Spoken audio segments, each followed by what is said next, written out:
Okay, today I will discuss about the formation of the carbon ion and the difference factor which is responsible to make the carbocation stabilize.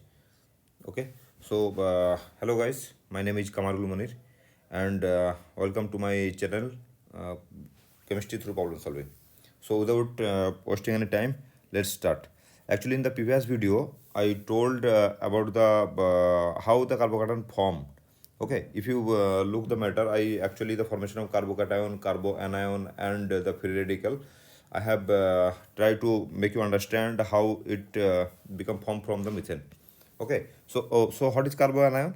Carbanion is nothing but a negative charge on the carbon atom. Okay, जैसे एक example हम ले लेते हैं इसको, जैसे हो गया आपका CH3 माइनस। ओके, इसको बोलेंगे मिथाइल कार्बोनायन। ठीक है।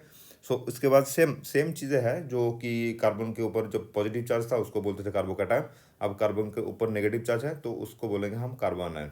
यहाँ पे क्या है ना, एक कार्बन के ऊपर इलेक्ट्रॉन ज़्यादा है। एक ऐसे तो है 8 इलेक्ट्रॉन, लेकिन वो कल प्रीवियस आपका जो वीडियो था मेरा उसी में मैंने डिस्कस किया हुआ था। सो ज़्यादा कुछ बताएंगे नहीं। आपको थोड़ा सा अगर जानकारी चाहिए तो प्रीवियस वीडियो एक बार देख लीजिएगा। That will help you I think to make it understand. Okay, आप मान लीजिए इसके साथ एक 3 हाइड्रोजन को एलिमिनेट करके कोई एक मिथाइल इसके साथ अटैच हो जाए तो इसको बोलेंगे 1 degree carbanion. Similarly same thing is also here, like आपका कार्बोकैटायन में जो चीज़ था यहाँ पे भी, ये अगर 2 कार्बन के साथ अटैच है तो इसको बोले 2 डिग्री कार्बोकैटायन कार्बोनायन। अगर ये हो गया आपका 3 डिग्री कार्बोनायन। ठीक है ना। अब हमने क्या देखा था प्रीवियस वीडियो में कि कार्बोकैटायन का स्टेबलाइजिंग फैक्टर क्या है, कि कार्बन के ऊपर क्या था, उस पर कार्बन के ऊपर इलेक्ट्रॉन शॉर्टेज था। So any functional group which was attached to the carbon atom and it helps to deliver the bonded electron to that carbocation centre, make the carbocation stabilise. यहाँ पे क्या होगा, मैटर उल्टा होगा। वहाँ पे क्या था, मिथाइल का प्लस आई इफेक्ट था। मिथाइल का प्लस आई इफेक्ट के लिए क्या था, बॉन्डेड इलेक्ट्रॉन को कार्बन की ओर क्या करेगा, दिस कार्बन की ओर पुश करेगा। सो इट विल, वहाँ पे जब कार्बोकैटायन था तो क्या करता था, यहाँ पे पॉजिटिव चार्ज था और पॉजिटिव चार्ज के लिए क्या करते थे, बॉन्डेड इलेक्ट्रॉन इसको स्टेबलाइज करता था। यहाँ पे हो जाएगा मामला उल्टा। सो यहाँ पे क्या करेगा, बॉन्डेड इलेक्ट्रॉन के तो पुश करेगा ये, क्योंकि इसका नेचर ही ऐसा है। अब यहाँ पे ऑलरेडी देखिए इस कार्बन के ऊपर ऑलरेडी इलेक्ट्रॉन डेंसिटी ज़्यादा है। मतलब क्या, इस बॉन्डेड इलेक्ट्रॉन को ये लेने के लिए कोशिश करेगा ही नहीं। ये अगर कोई ऐसा फंक्शनल ग्रुप हो जो इसका इलेक्ट्रॉन डेंसिटी को विड्रॉ करने की कोशिश करेगा, that functional group will stabilize this negative charges molecule. Okay, so यहाँ पे क्या करेगा, मिथाइल ग्रुप इसको डिस्टेबलाइज करेगा। अब देखिए ये एक मिथाइल ग्रुप इसको डिस्टेबलाइज कर रहा था, यहाँ पे देखिए 2 मिथाइल ग्रुप है तो यहाँ पे भी डिस्टेबलाइज कर रहा है, ये भाई भी डिस्टेबलाइज कर रहा है। सिमिलरली ये देखिए 3 डिग्री पे और डिस्टेबलाइज कर रहा है। सो आपको वहाँ पे क्या था, in case of carbocation 1 degree was less stable, 2 degree was more stable then 1 degree and 3 degree was more stable in comparison of degree. अब यहाँ पे क्या होगा, यहाँ पे हो गया आपका उल्टा। In case of carbon ion, अब कार्बन आयन में क्या होगा, 1 degree is more stable then 2 degree which is more stable than 3 degree. ये सीक्वेंस आपको याद रहेगा। देखिए ये सीक्वेंस आपको याद नहीं रखना है, आपको बस इसका बैक एंड में जो थ्योरी है ना उसको याद रखना है, क्योंकि सीक्वेंस कभी भी गड़बड़ा सकता है। लेकिन ये वाला जो थ्योरी है कि inductive effect plus I effect है तो इलेक्ट्रॉन डेंसिटी कार्बन सेंटर में और बढ़ाएगा, ऑलरेडी इसके पास एक नेगेटिव चार्ज है तो इसका इलेक्ट्रॉन डेंसिटी या फिर इलेक्ट्रॉन इंटेंसिटी ज़्यादा बढ़ जाएगा। So it will destabilise. ये फंड आपको क्लियर करना है। ठीक है ना।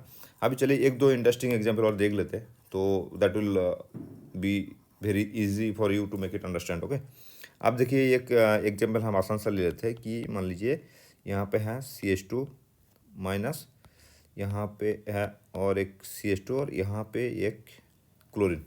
ठीक है ना। अब इन दोनों को हमने आपको दिया कंपेयर करने के लिए, ये होगा CH2 और यहाँ पे दिया फ्लोरीन, यहाँ पे एक माइनस और यहाँ पे दे दिया CH2, ये दे दिया CH2 और यहाँ पे दे दिया ब्रोमीन और यहाँ पे माइनस। अब हमको आपको बोलेंगे कि इन तीनों में अब कंपेयर करो कि which one is more stable and tell me why.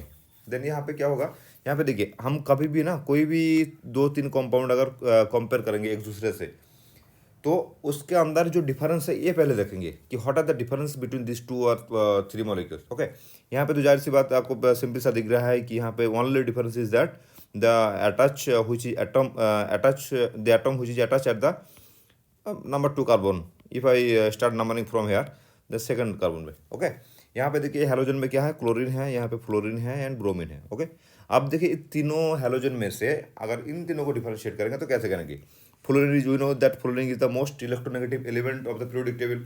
तो ये क्या करेगा, ये इलेक्ट्रॉन, इस बॉन्डेड जो इलेक्ट्रॉन है, इस बॉन्डेड इलेक्ट्रॉन को ये अपने तरफ खींचेगा तेजी से, और यहाँ पे खींचा तो यहाँ पे पॉजिटिव चार्ज इंड्यूस होगा, और ये पॉजिटिव चार्ज अगर इस कार्बन पर इंड्यूस हुआ तो ये क्या करेगा, इस कार्बन से, क्योंकि इसमें ऑलरेडी इलेक्ट्रॉन डेंसिटी ज़्यादा है, तो इस कार्बन से इलेक्ट्रॉन डेंसिटी बॉन्डेड इलेक्ट्रॉन को ही अपने ओर खींचेगा।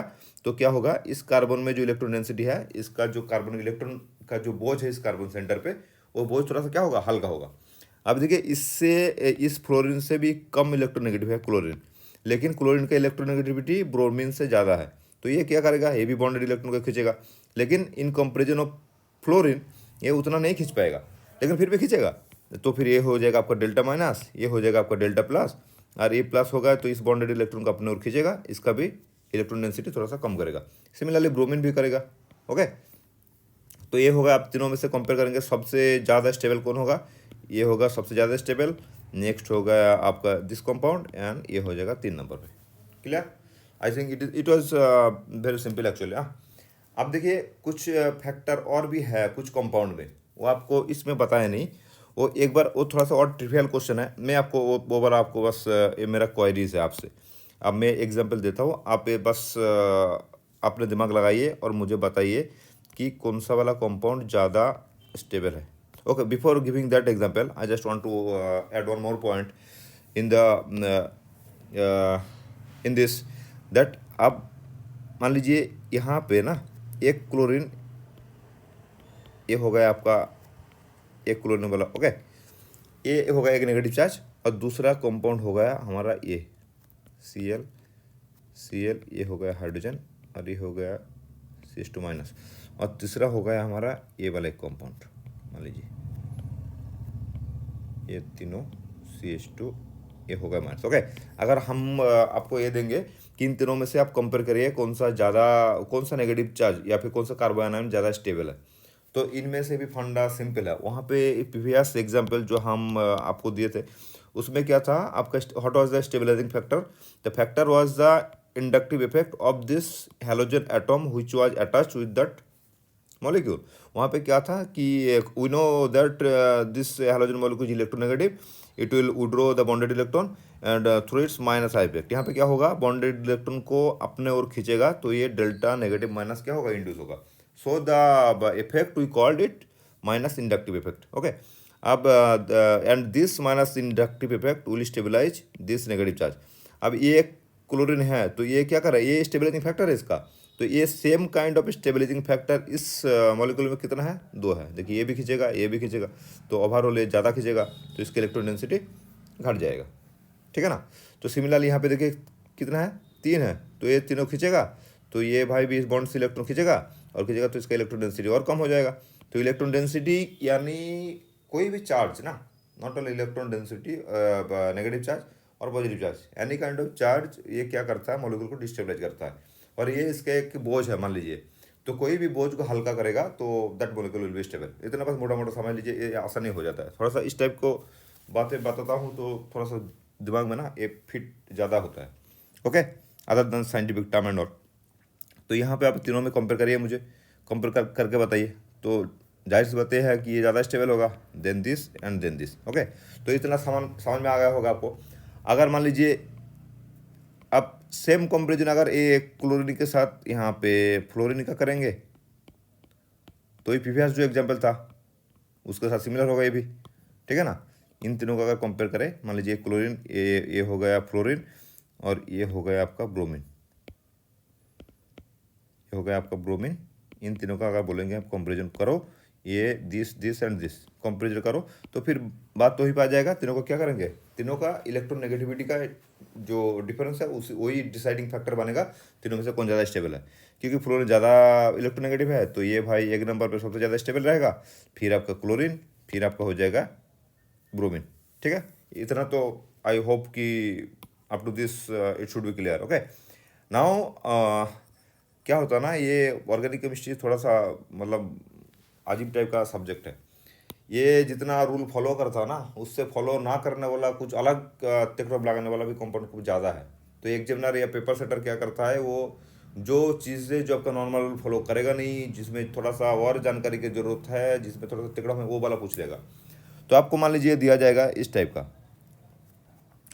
अब मान लीजिए यहाँ पे नेगेटिव चार्ज और यहाँ पे बना दिया आपका फ्लोरीन, ठीक है ना, ये एक हो गया, और यहाँ पे नेगेटिव चार्ज और ये हो गया आपका क्लोरीन, ठीक है।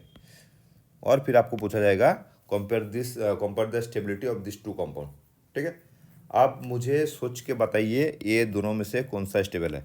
ये मैं आपको बताऊंगा नहीं, ये अपने दिमाग से दिमाग लगा के आप मुझे बताएंगे कमेंट बॉक्स पे, ओके, क्योंकि ये मैं नेक्स्ट वीडियो में डिस्कस करूंगा। क्लियर? ये थोड़ा सा इंटरेस्टिंग है इसलिए क्योंकि ये सिर्फ इंडक्टिव इफेक्ट में इसका एक्सप्लेनेशन होगा नहीं, ये थोड़ा सा और दूसरा तरीका लगाना पड़ेगा। देखिए, today I choose this topic actually because this are the foundation and I am going to discuss with you guys regarding the reaction mechanism, and reaction mechanism especially SN1, SN2 and elimination reactions, and to explain all the factors which decide the rate of the reaction, and you should have the basic knowledge of the stability of the carbanion, carbocation, free radical and all. So before starting that lecture I just realized ki I should just give some sorts of basic knowledge about this reaction intermediate, okay. So अभी ये वाला आपने थोड़ा सा देख लीजिएगा। उसके बाद एक चीज़ मैं बता देता हूँ, और ये एरोमेटिसिटी जो है ना, ये एरोमेटिसिटी आपको ध्यान देना है बहुत एरोमेटिसिटी पे, क्योंकि कोई भी नॉर्मल ट्रेंड में जितना भी कोई मतलब रिएक्शन इंटरमीडिएट नॉर्मल ट्रेंड जैसे फॉलो करता है ना, जैसे एरोमेटिसिटी पिक्चर में आ जाता है वो एक्सेप्शनल स्टेबलाइज एक फैक्टर बन जाता है, और वो उस मॉलिक्यूल को ज़्यादा स्टेबिलिटी दे देता है। जैसे मैं एक एग्जांपल मैं आपको देता हूँ, ये वाला तो खैर चलिए नेक्स्ट वीडियो में हम डिस्कस करेंगे, आप अपना दिमाग लगाइए। आपको मैं एक एग्जांपल दे देता हूँ। मान लीजिए इस टाइप का हमारे पास एक मॉलिक्यूल है और एक मॉलिक्यूल है कुछ इस टाइप का। अगर इन दोनों में आपको मैं बोलूँगा कि कंपेयर दिस टू, ओके, तो ये दोनों में से ना कंपेयर करने के लिए एक ये है कि देखिए दोनों का डिग्री ऑफ कार्बोकेटन 2 डिग्री है। अब दोनों में से कोई भी मतलब दूसरे इलेक्ट्रोनेगेटिव एलिमेंट या नहीं क्या कुछ और इसमें अटैच है नहीं, लेकिन एक फैक्टर तो इधर एक्स्ट्रा है, ये है आपका रेजोनेंस। अब रेजोनेंस यानी क्या, यहाँ पे जो नेगेटिव चार्ज इस कार्बन पे जो नेगेटिव चार्ज है, ये देखिए कम्प्लीटली इसका जो बोझ है ये किसको दे रहा है, इस कार्बन को दे रहा है, ठीक है ना। तो फिर कैसे दिखेगा, यहाँ पे मान लीजिए डबल बॉन्ड हो गया और यहाँ पे आ गया बोझ, तो इस कार्बन का बोझ चला गया आपका इस कार्बन पे। अब ये इधर पुश करेगा, then this will come here, and इसको भी ये कार्बन का जो बोझ था ना, ये भी देखिए इस कार्बन का जो बोझ था इसका भी चेंज हो गया, अभी नेक्स्ट स्ट्रक्चर पे आ गया ऐसे, तो ये हो जाएगा दिखेगा आपका इस तरह, ठीक है ना। अभी तो मतलब मैं ऐसा बोल सकता हूँ कि ये जो नेगेटिव चार्ज, अब देखिए फिर से ये this will push here and this will go there, अब ऐसा हो जाएगा, फिर ये भी चेंज हो जा रहा है ना, ये भी इधर कहाँ जा रहा है, इधर जा रहा है, ऐसे कैसे करके घूमेगा, ये भी इधर पुश करेगा, then this will come here again. अब ऐसे तब तक घुमाएंगे जब तक आपका सेम स्ट्रक्चर यानी दिस इस स्ट्रक्चर में ना पहुंच जाता, ओके। तो ये अब इधर आ जाएगा, देखिए ये भी एक भी स्ट्रक्चर अभी भी मैच नहीं किया, ठीक है ना। अभी this will push there and ये आ जाएगा इधर, अब देखिए यहाँ तक पहुँच गए हम, तो ये देखिए ये पहले वाला स्ट्रक्चर से आपका आ गया, मैच कर गया, ठीक है ना। तो कितना ये एक एक स्ट्रक्चर को हम बोलेंगे कैनोनिकल स्ट्रक्चर। अब ये देखिए सारे कैनोनिकल स्ट्रक्चर है इक्विवेलेंट। अब ये इक्विवेलेंट कैनोनिकल स्ट्रक्चर जितना ज़्यादा होगा ना उसका स्टेबिलिटी उतना ज़्यादा होगा। एक सिंपल सा फंडा है, क्योंकि यहाँ पे देखिए ये जो नेगेटिव चार्ज है, मैं क्या बताया पहले आपको कि नेगेटिव चार्ज या पॉजिटिव चार्ज इस लाई के बोझ उसका सर पे, अगर ये बोझ को हल्का करने के लिए या फिर ये बोझ को लेने वाला अगर बहुत सारे लोग हैं, आपके मान लीजिए 4-5 फ्रेंड कोई मतलब जा रहे हो एक साथ, किसी के सर पे मतलब 20-30 किलो का कोई बोझ है, और 4-5 फ्रेंड अगर थोड़ा थोड़ा करके थोड़ा सा चलने में उसको मदद करोगे तो फिर हो जाएगा ना, आसान से 1 किलोमीटर पार हो जाएगा वो, ठीक है ना। अगर किसी एक बंदे को वो मतलब 20 किलो वजन लेके अगर 1 किलोमीटर चलना है तो वो तो भारी पड़ जाएगा ना उस पर। तो यहीं पे मामला वही मैटर है। ये नेगेटिव चार्ज क्या कर रहा है, देखिए जो 5 कार्बन है इक्विवेलेंटली हर एक बार ले रहा है, ठीक है ना। तो इसमें क्या हो रहा है, आपका जो कैनोनिकल स्ट्रक्चर में ये नेगेटिव चार्ज हम ऐसे कह सकते हैं कि पूरा ये स्ट्रक्चर में जो है हर एक जगह में इक्वली डिस्ट्रीब्यूटेड हो रहा है। तो ये क्या करेगा, एक नेगेटिव चार्ज आसानी से ही झेल लेगा। लेकिन इस केस में देखिए, इस केस में क्या है, ये जो नेगेटिव चार्ज है जिस कार्बन पे है वो उसी कार्बन पे रहेगा। अगर उसका कैपेसिटी है इसको झेलना तो ये बनेगा, अगर नहीं है तो नहीं बनेगा। अब दोनों का तो कैपेसिटी सेम ही है, क्योंकि दोनों कार्बन है, दोनों आपका 2 डिग्री कार्बन है, तो कैपेसिटी उस एंगल में सेम है अभी। लेकिन इसका डिस्ट्रीब्यूशन ज़्यादा हो रहा है तो ये भाई ज़्यादा विशिष्ट ज़्यादा स्टेबल होगा। लेकिन ये है आपका रेजोनेंस का सिंपल सा रेजोनेंस का फंडा। तो रेजोनेंस यानी क्या, रेजोनेंस मतलब टोटल जो इलेक्ट्रॉन है वो उसको शिफ्टिंग हो रहा है। वो इंडक्टिव इफेक्ट जैसे नहीं है। इंडक्टिव इफेक्ट में क्या है कि ये बस आपको थोड़ा सा ये बॉन्डेड यहाँ पे जो इलेक्ट्रॉन बोझ है इसी के सर पे ही है, ये थोड़ा सा आपको इंड्यूस करके वो बोझ को थोड़ा सा हल्का करेगा। ऐसा नहीं है कि कंप्लीट शिफ्टिंग होगा। और रेजोनेंस के केस में क्या होगा, ये जो नेगेटिव चार्ज है ये कंप्लीट शिफ्टिंग होगा, एक कार्बन हेड से दूसरा कार्बन है, दूसरे से तीसरे कार्बन हेड पे। तो जाहिर सी बात यह है कि जैसे नंबर ऑफ कैनोनिकल स्ट्रक्चर बढ़ेगा उसका स्टेबलाइजिंग फैक्टर बढ़ेगा, and that compound will be much more stable than the other compound to which we are going to compare. Okay, आप देखिए ये एक अगर फैक्ट मामला सिर्फ रेजोनेंस का होता ना तो एक हद तक वो स्टेबिलिटी देता। लेकिन यहाँ पे क्या है ना, मामला कुछ और है। मामला ऐसा है कि यहाँ पे आपका ये रेजोनेंस के साथ साथ आपका एक मैटर है जिसको बोलेंगे एरोमेटिसिटी, वो भी घुस जाता है। अगर इससे पहले मैं एरोमेटिसिटी क्या है ये थोड़ा आपको बताना चाहता हूँ। एक्चुअली फर्स्ट एक वीडियो बनाया था मैंने पेपर सॉल्विंग वाला 2023 में, वहाँ पे एरोमेटिसिटी का थोड़ा सा हिंट्स दिया था। लेकिन मैं थोड़ा सा और क्लैरिटी लाना चाहता हूँ एरोमेटिसिटी में। अब एरोमेटिसिटी यानी क्या, TiCH, ओके। एरोमेटिसिटी मतलब ये देखिए, हुकेल करके एक साइंटिस्ट था, केमिस्ट, तो इसने एक थ्योरी दिया, इसको बोलेंगे हुकेल रूल। तो कोई भी एक कंपाउंड जो अगर हुकेल रूल को फॉलो करेंगे तो हम बोलेंगे दैट कंपाउंड इज एरोमेटिक। वो क्या चाहता, 3-4 उसका स्टेटमेंट था, एक उसमें से एक था the molecule must be cyclic.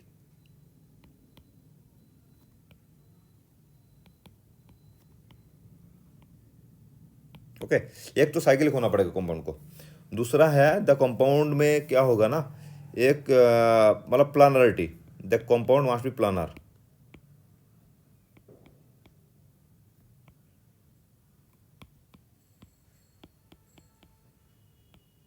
Okay, अब तीसरा हो गया it should have,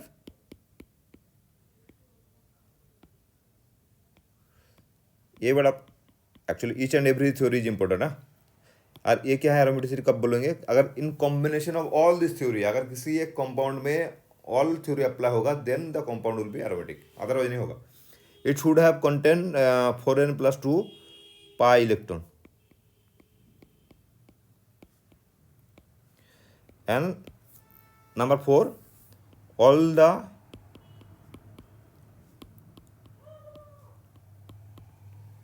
the electrons should be delocalized।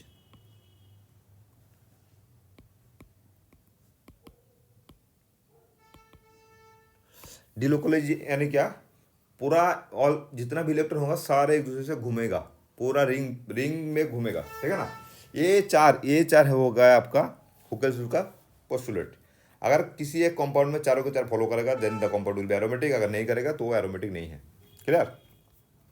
अब देखिए, कोई कंपाउंड अगर एरोमेटिक हो गया तो वो नॉर्मली रेजोनेंस में जितना स्टेबिलिटी उसको पाना था उससे ज़्यादा स्टेबल हो जाएगा कंपाउंड, ठीक है ना। अगर कोई कंपाउंड कौन सा मतलब स्टेबल है कि स्टेबल ना है, या फिर दोनों में से कंपेयर किया जाएगा तो कैसे करते हैं, ऐसे तो ठीक है, मतलब पेन एंड पेपर में हमने देख लिया ये रेजोनेंस कर रहा है, और रेजोनेंस के बाद मान लीजिए कोई क्या ही बोले कोई एरोमेटिक है तो हम ऐसे कंपेयर कर सकते हैं कि इन दोनों में से ये ज़्यादा स्टेबल है कम स्टेबल है। लेकिन प्रैक्टिकली कोई कंपाउंड स्टेबल है या नहीं है तो देखने का मतलब तरीका ये है कि हीट ऑफ हाइड्रोजनेशन, मतलब इसको हाइड्रोजनेट करेंगे और हाइड्रोजन करने के बाद जितना हीट उससे इजेक्ट होगा ना उसको उस पैरामीटर मेजर करके हम बताएंगे इन दोनों कंपाउंड से कौन सा स्टेबल है। क्लियर, ये एक प्रोसीजर है मतलब प्रैक्टिकली जो करते हैं।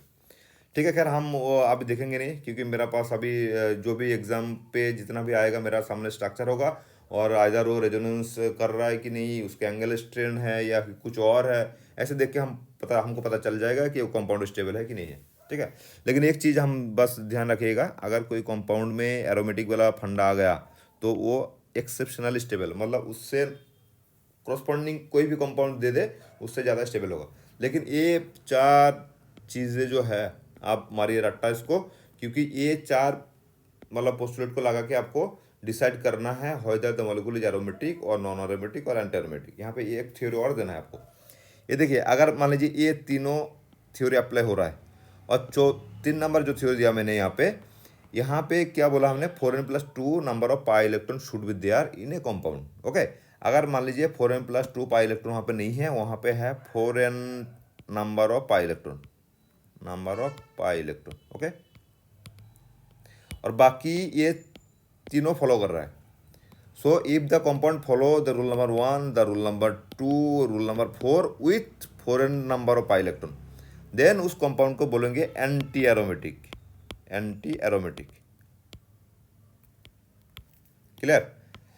ठीक है ना? ध्यान से देखिएगा, अगर तीनों रूल फॉलो कर रहा है एंड रूल नंबर 3 ये बस वायोलेट इसलिए कर रहा है, यहाँ पे 4n+2 नहीं है, यहाँ पे 4n number of pi electron है, एंड अगर 4n यहाँ पे दे दिया तो n शुड बी 0, 1, 2, 3 एंड कुछ भी हो सकता है। ठीक है, n फ्रैक्शन में नहीं होगा, बट इंक्लूडिंग 0 कुछ भी एक नंबर हो सकता है। क्लियर? अभी 1-2 एग्जाम्पल देखेंगे तो I think that will be more clear. बाकी इतना ध्यान रखिएगा, 1, 2 एंड 4 फॉलो कर रहा है, and instead of following number 3 it has 4n number of electron, then the compound will be anti aromatic.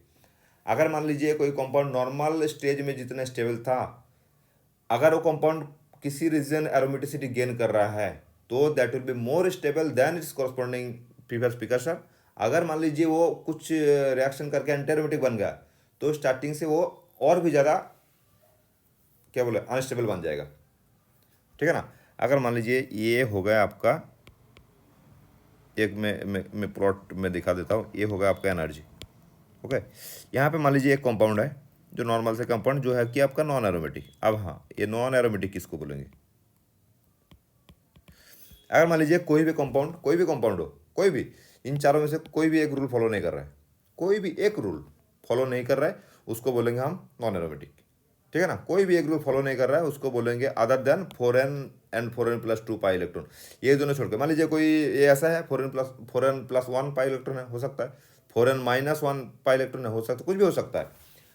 चारों में से कोई भी एक रूल स्ट्रिक्टली फॉलो नहीं कर रहा है तो फिर वो हो जाएगा आपका नॉन एरोमेटिक। अभी देखिए, नॉन एरोमेटिक, एंटी एरोमेटिक और एरोमेटिक कंपाउंड में तीनों का एनर्जी लेवल, अगर मान लीजिए कोई एक कंपाउंड है जिसका जो नॉन एरोमेटिक है उसका एनर्जी लेवल अगर यहाँ है ना, तो जो जैसे ही कुछ रिएक्शन करके अगर वो एरोमेटिक बन गया कंपाउंड, मान लीजिए 1 इलेक्ट्रॉन छोड़ दिया या फिर 2 इलेक्ट्रॉन छोड़ दिया या फिर हाइड्रोजन छोड़ दिया और फिर एरोमेटिक बन गया, फिर उसका एनर्जी लेवल क्या हो जाएगा, ये चला आएगा नीचे। ठीक है ना? वो नॉर्मल जो स्टार्टिंग मटेरियल था उससे ज़्यादा स्टेबल हो जाएगा।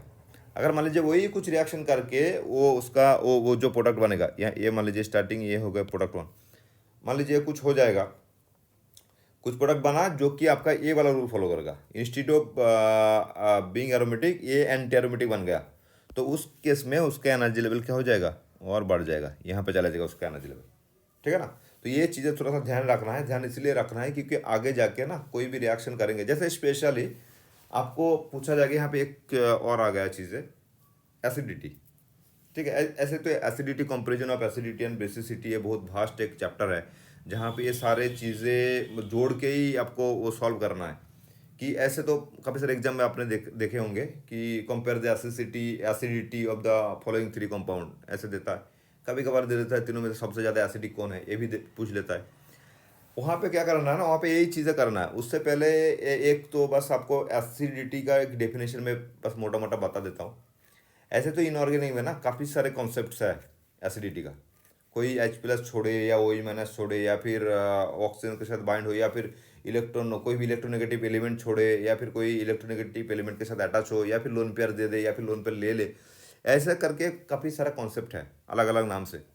लेकिन ऑर्गेनिक केमिस्ट्री में ना एक ही कॉन्सेप्ट को हम याद करेंगे और उसी को लेके चलेंगे। सिंपल सा फंडा यह है, कोई भी कंपाउंड कहीं भी एटम से अगर H+ के साथ अटैच हो रहा है, ठीक है ना, आइदर वो लोन पेयर से हो या फिर कोई नेगेटिव चार्ज से हो, जैसे तैसे कुछ भी करके, ठीक है, वो H+ के साथ अटैच हो रहा है तो that molecule is basic. Clear? Simple सा फंडा। Will define the acid and base in respect of H+ion in organic chemistry. यहाँ पे OH माइनस को हम कॉन्सिडर पे लाएंगे नहीं, ठीक है। जो कि इनऑर्गेनिक में था, अगर H प्लस टेकअप कर रहा है तो उसको बोलेंगे एसिड, अगर सॉरी बेस, अगर H प्लस छोड़ रहा है तो उसको बोलेंगे एसिड, अगर OH माइनस छोड़ रहा है तो उसको बोलेंगे बेस, OH माइनस टेकअप कर रहा है तो उसको बोलेंगे एसिड। ये इनऑर्गेनिक वाला फंडा हो गया। ऑर्गेनिक में हमको OH लेके कोई मतलब इशू क्रिएट करना ही नहीं है। यहाँ पे बस सिंपल सा फंडा है, कोई भी मॉलिक्यूल अगर H प्लस छोड़ रहा है, ठीक है ना, then it is called as acid. अगर ये H प्लस टेकअप कर रहा है कहीं से तो इसको बोलेंगे हम बेस, ठीक है। कभी कभार ऐसा भी हो सकता है, नॉट नेसेसरी कि देखिए ऑर्गेनिक केमिस्ट्री में ना एक फंक्शनल ग्रुप है, उसको हम बोलते हैं carboxylic acid functional group. Carboxylic acid functional group इसीलिए बोलते हैं क्योंकि ये बहुत इजीली क्या करता है, ये H प्लस छोड़ देता है। अब H प्लस इजीली कोई छोड़ दिया तो उसको एसिड काउंट करेंगे। H2SO एसिड क्यों बोलते हैं, क्योंकि वो इजीली H प्लस छोड़ देता है। अगर वो इजीली H प्लस नहीं छोड़ता तो उसको हम एसिड बोलेंगे नहीं। कोई भी कंपाउंड के पास भले ही H हो, कितना भी ये हाइड्रोजन हो छोड़ने लायक, अगर वो नहीं छोड़ा so that will not count as a acid. Okay, ये क्लियर हो गया। अगर मान लीजिए उसके पास एसिड ग्रुप ना भी हो लेकिन उसका अदर फैक्टर इतना स्ट्रांग हो कि वो उसको मजबूरन मतलब उसको छोड़ना ही पड़ रहा है, या फिर कोई मजबूरी में उससे खींच ले रहा है, या फिर कोई मतलब चोरी कर रहा है उससे H प्लस, थेफ्टिंग रॉबरी कर रहा है उसके साथ H प्लस, तो फिर उसको एसिड कहेंगे। जैसे ये तो मान लीजिए आपका क्या होगा, ये वाला जो कंपाउंड है ये सिंपली तो इसमें देखिए कार्बोक्सिलिक एसिड ग्रुप कोई है ही नहीं। अगर एसिड ग्रुप है नहीं है तो इसको एसिड नहीं बोलना चाहिए। लेकिन हाँ, ये नॉर्मली H प्लस नहीं छोड़ता, लेकिन इनमें क्या है ना, सोडियम इथोक्साइड, थोड़ा सा कोई बेस ऐड कर दीजिए। ऐसे तो थोड़ा सा स्ट्रॉन्ग बेस है, ये ऐड कर दीजिएगा। अगर बेस क्या करेगा, फिर इससे कोई भी एक प्रोटॉन हो ये ले लेगा, मतलब हम बोलेंगे कि ये दे रहा है। कुछ कुछ कंपाउंड ऐसा है कि आप पानी में थोड़ा सा डिजोल्व करेंगे वो H प्लस छोड़ देगा। जैसे हो गया आपका, इसको बोलेंगे हम एसिडिक एसिड, ठीक है। एसिडिक एसिड क्यों है, ये एसिड क्यों है, क्योंकि इसको वाटर में डिजोल्व करते ही ये H प्लस छोड़ देता है, ठीक है। तो इसका नाम ही है एसिडिक एसिड, क्योंकि इसमें, और इसीलिए ये कार्बोक्सिलिक ग्रुप जो है ना, इसको एसिड ग्रुप कहा जाता है, क्योंकि पानी में इसको थोड़ा सा डिजोल्व करेंगे तो ये H प्लस छोड़ेगा। 100% नहीं छोड़ेगा लेकिन कुछ परसेंटेज छोड़ेगा, क्योंकि ये वीक एसिड है। क्लियर। अब देखिए एक एग्जाम्पल मैं देता हूँ आपको, इसको हम बोलते हैं इथानॉल, CH3CH2OH। ओके, ये होगा आपका इथानॉल। अब इसको अगर पानी में घोलेंगे H2O में तो ये क्या होगा, H प्लस छोड़ेगा? बिल्कुल नहीं छोड़ेगा। ये तो भाई H प्लस छोड़ेगा ही नहीं ना, क्योंकि इसका देखिए ये जो OH है, यहाँ पे क्या था, यहाँ पे कहाँ से H प्लस आ रहा था एसिडिक एसिड में, एसिडिक एसिड में देखिए यहाँ पे भी OH था ना, इस OH से आ रहा था आपका H प्लस। अभी यहाँ का OH इजीली छोड़ रहा था, लेकिन इस इथानॉल का OH इजीली छोड़ेगा नहीं, तो इसको हम बोलेंगे एसिड। एसिडिक एसिड को इसको बोलेंगे एसिड, और इसको हम बोलेंगे नहीं एसिड, लेकिन इसको बोलेंगे एसिड। कब बोलेंगे, क्योंकि कुछ रिएक्शन हम करेंगे इसके साथ। कोई यहाँ पे रिएजेंट क्या है, वाटर, वाटर में सिंपली डिजोल्व कर रहा हूँ, उन केस में ये H प्लस नहीं छोड़ रहा है।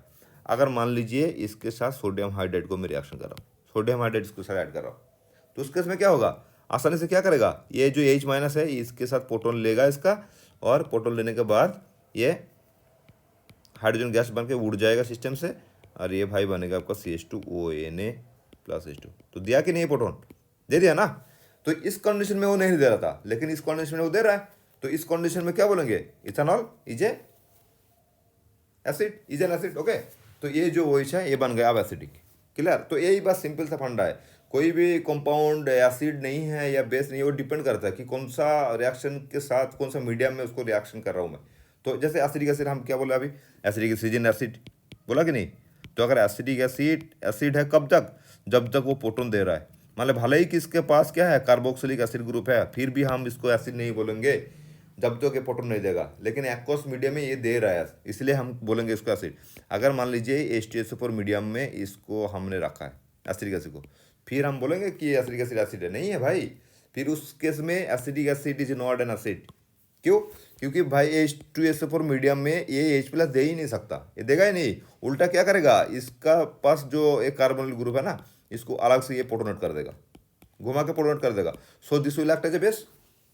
क्लियर। क्योंकि यहाँ पे इस केस में देखिए H2SO4 के साथ क्या क्या कर रहा है, एक प्रोटॉन ले रहा है। अगर मैंने शुरू में क्या बोला कि एसिड किसको बोलेंगे, बेस किसको बोलेंगे, कि ऑर्गेनिक केमिस्ट्री में फंडा वेरी सिंपल, कि any molecule which take up a proton that will call as a base. और any molecule which gives a proton that will call an acid. Clear. तो यहाँ पे देखिए एसिडिक एसिड क्या था, जब तक पानी में डिजोल्व कर रहे थे तब तक वो बेस था, एसिड था। अभी जैसे ही स्टेज पर में उसको ऐड कर दिया, वो भाई एसिड का काम कर ही नहीं रहा है। तो कोई भी एब्सोल्यूट एसिड या एब्सोल्यूट बेस कुछ है नहीं, वो डिपेंड करता है किसके रेफरेंस में मैं उसको काउंट कर रहा हूँ। ठीक है। और कोई भी मॉलिक्यूल ऐसे, जैसे ये हो गया हमारा क्या था, साइक्लोपेंटा, ये वाला साइक्लोपेंटिन, ठीक है ना, ये वाला जो था, यहाँ पे देखिए साइक्लोपेंटाडाइनिल एनायन बन गया। कहाँ पे, जब इसके साथ कोई भी एक थोड़ा सा स्ट्रॉन्ग बेस KNH2 हो गया, या फिर आपका सोडियम हाइड्राइड हो गया, या फिर आपका सोडियम इथोक्साइड हो गया, कुछ भी, ठीक है ना, एक ऐड करो इसके साथ, ये प्रोटॉन आसानी से ले लेगा।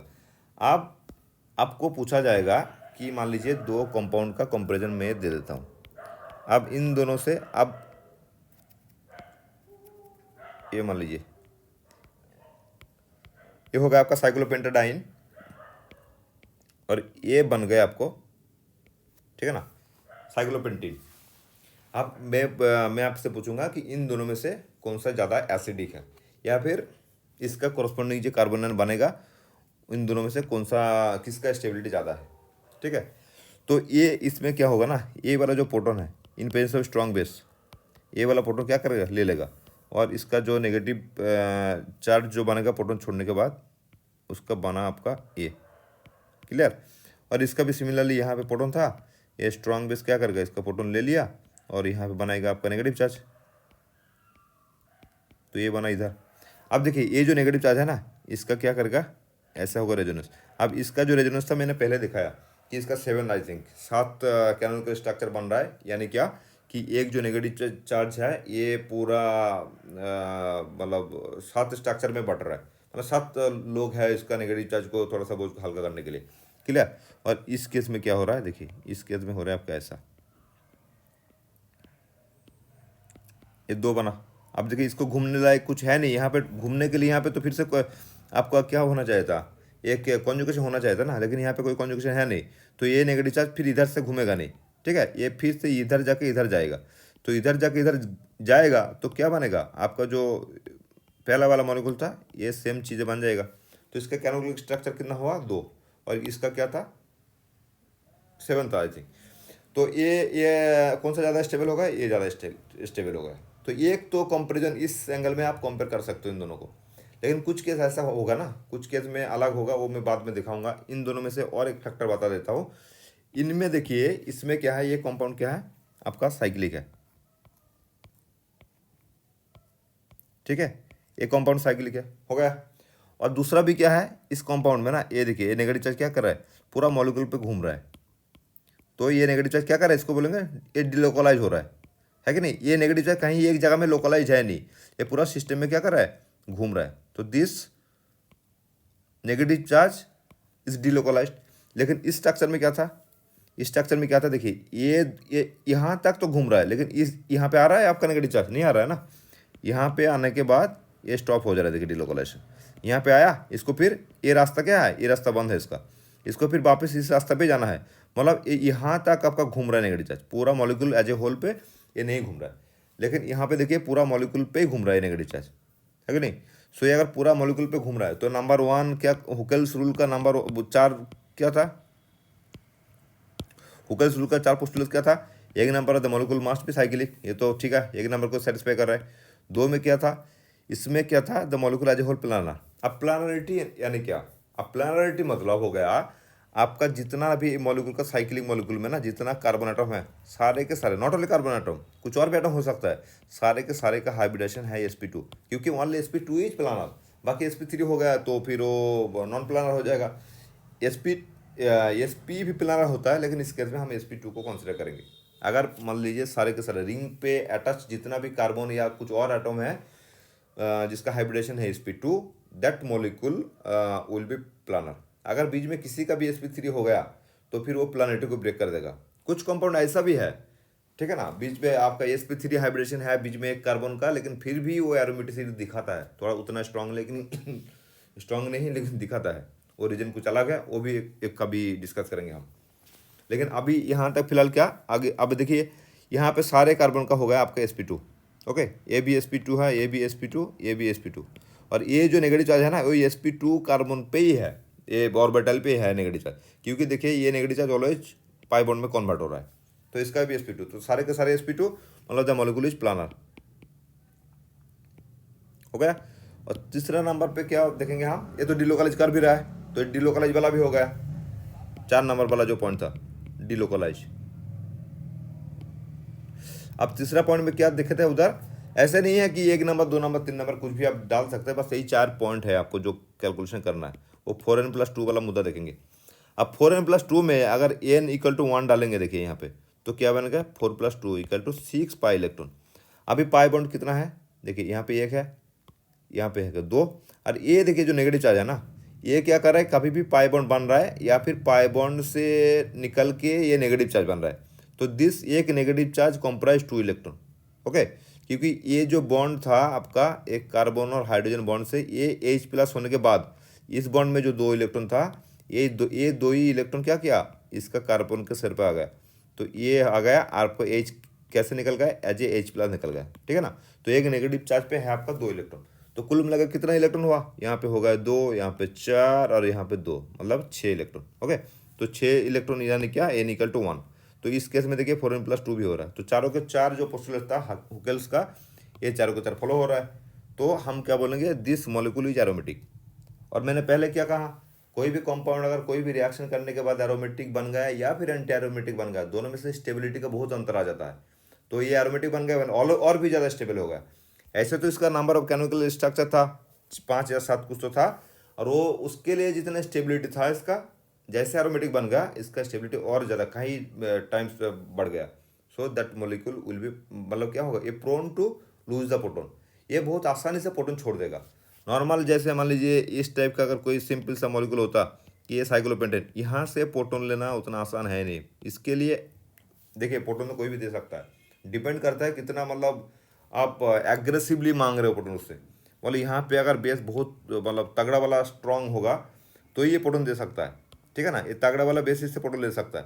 मतलब कैसे ले सकता है कि ये जो बेस है ना, इसका स्ट्रेंथ, ये प्रोटॉन देने के बाद देखिए कोई भी कंपाउंड अगर प्रोटॉन दे रहा है, मान लीजिए H, ये एक कंपाउंड है, ये अगर प्रोटॉन दे रहा है आपको, मतलब H+ A-, अब ये जो माइनस हो रहा है ना, ये माइनस, ये क्या बना, ये बेस ही बन गया ना भाई। इसको अगर फिर से H+ दे दोगे तो ये H+ ले भी लेगा, ठीक है ना। तो H है, तो इस केस में क्या बन गया, ये बेस बन गया। तो कोई भी अगर मान लीजिए एक एसिड है, तो after donating A proton it become a base, तो ये जो बेस बनता है ना, इसको बोलेंगे कॉन्जुगेट बेस। ओके, इसको थोड़ा सा ध्यान रखिएगा, कॉन्जुगेट बेस, क्योंकि किसका कॉन्जुगेट बेस, मतलब इस एसिड का कॉन्जुगेट बेस, मतलब जो प्रोटॉन छोड़ने के बाद जो बेस बना उसका कॉरस्पॉन्डिंग जो एसिड था उसका कॉन्जुगेट बेस है ये, ठीक है। सिमिलरली क्या होगा, कोई भी बेस अगर प्रोटॉन लेने के बाद, कोई भी बेस मान लीजिए एक B- है आपके पास, ये क्या करेगा, प्रोटॉन प्लस ले लिया, तो ये भाई बनेगा आपका BH। तो ये बना कि अब BH तो बना, लेकिन इसके पास क्या है, प्रोटॉन का सोर्स है। अब ये इससे अगर कोई भी इससे ज़्यादा कोई भी स्ट्रॉन्ग एक बेस के साथ B- मान लीजिए इससे ज़्यादा स्ट्रॉन्ग है बेस, अगर रिएक्ट कर दिया तो क्या करेगा, इसका प्रोटॉन को टेकअप कर लेगा, फिर ये बन जाएगा B- + B'H। क्लियर। तो देखिए यहाँ पे आपके पास जो जितना मतलब क्या बोल रहा था मैं, ये इसका एसिडिक स्ट्रेंथ किस पे डिपेंड करेगा, यहाँ पे जो आपका कॉन्जुगेट बेस बन रहा है ना उसका स्टेबिलिटी पे डिपेंड करेगा। ये अगर बहुत ज़्यादा स्टेबल है तो ये प्रोटॉन क्या करेगा, आसानी से ये प्रोटॉन छोड़ देगा, ठीक है। अगर ये कॉन्जुगेट बेस जो बना, ये कॉन्जुगेट बेस मान लीजिए अनस्टेबल है, ठीक है ना, ये कॉन्जुगेट बेस अगर अनस्टेबल है तो ये प्रोटॉन इससे छोड़ेगा नहीं। क्लियर। ठीक है, मैं तो एक्चुअली कुछ और बताना जा रहा था, अब पता नहीं इधर उधर हो गया मामला थोड़ा सा। तो ये हो गया आपका एसिड और बेस। अब ये मैं एसिड बेस इसलिए मैं बताया, देखिए बहुत सारे फैक्टर, एसिड बेस एक बहुत बड़ा लंबा चैप्टर है, इसको स्टेबिलिटी देने के लिए, एसिड बेस को कंपेरिजन करने के लिए बहुत सारे फैक्टर है, वो मैं एक्चुअली एक नहीं, पता नहीं 2 लेक्चर उसका लग जाएगा, लेकिन फिर भी मैं कोशिश करूंगा एक लेक्चर में एसिड बेस खत्म करने के लिए। अभी यहाँ तक आपको इसलिए बताया क्योंकि कार्बन आयन का स्टेबिलिटी किस किस फैक्टर में डिपेंड करता है उसको रिलेट करते हुए मैं एरोमेटिसिटी थोड़ा बता दिया, और उसको भी रिलेट करते हुए ये एसिड आ गया बीच में। क्लियर? तो ठीक है, चलिए थोड़ा सा ये भी सुन लीजिएगा तो अच्छा रहेगा। बाकी एसिड बेस तो हम अलग से एक बार करेंगे डिस्कस आप लोगों के साथ, ठीक है ना। तो फिर ये कार्बन आयन का स्टेबिलिटी फैक्टर तो हमको थोड़ा थोड़ा पता चल गया। मान लीजिए एक सिंपल सा आपको मैं बस एक पूछता हूँ, शायद ये आपको पता ही होगा।